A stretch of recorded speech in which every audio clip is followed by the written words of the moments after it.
Assalamualaikum warahmatullahi wabarakatuh.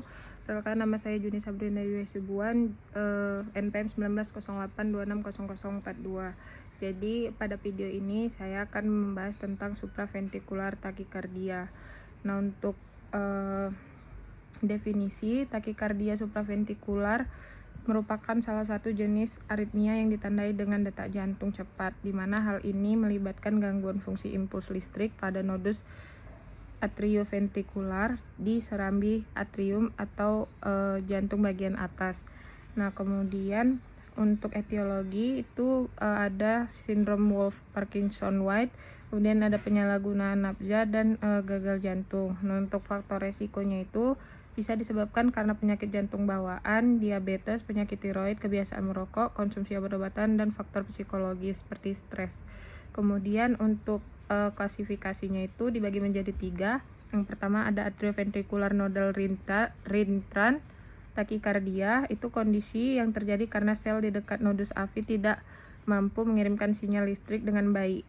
Kemudian untuk atrioventricular reciprocating takikardia itu yaitu jenis SVT yang terjadi karena sinyal dari nodus sinus bergerak kembali menuju nodus AV sehingga menimbulkan detak jantung tambahan.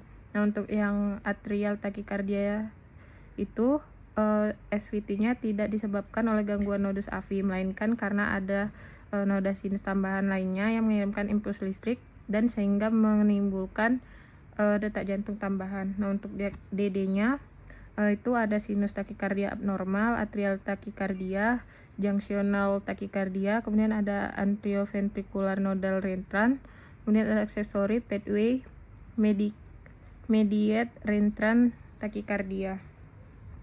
Kemudian untuk CMD-nya tes darah dan tes urin untuk mengetahui penyebab yang mendasari SVT, misalnya penyakit tiroid atau kerusakan otot jantung. Kemudian ada juga pemeriksaan elektrokardiogram atau EKG untuk menilai aktivitas listrik jantung dan irama jantung. Kemudian ada juga pemeriksaan Holter monitoring, yaitu prosedur pemeriksaan untuk memantau aktivitas listrik jantung saat beraktivitas selama 1 hari penuh. Kemudian untuk tata laksana itu diberikan kalsium channel blocker, non-dihydropyridine, beta blocker atau obat anti aritmia lain yang diberikan ketika perlu saja. Namun bila supraventrikular takikardia memiliki frekuensi yang lebih sering, obat aritmia dapat diberikan secara teratur. Ini referensi yang saya dapat, saya ambil dari Brugada J. Cartritis, itu diambil dari European of Cardiology. Kemudian ada juga dari Page et al. Itu diambil dari Clinical Practice Guideline and the Heart Rhythm Society. Kemudian ada juga saya ambil dari Guneja M. Paroximal, supraventricular takikardia background etiologi epidemiologi, diambil dari Medscape. Itu saja yang dapat saya sampaikan. Assalamualaikum warahmatullahi wabarakatuh.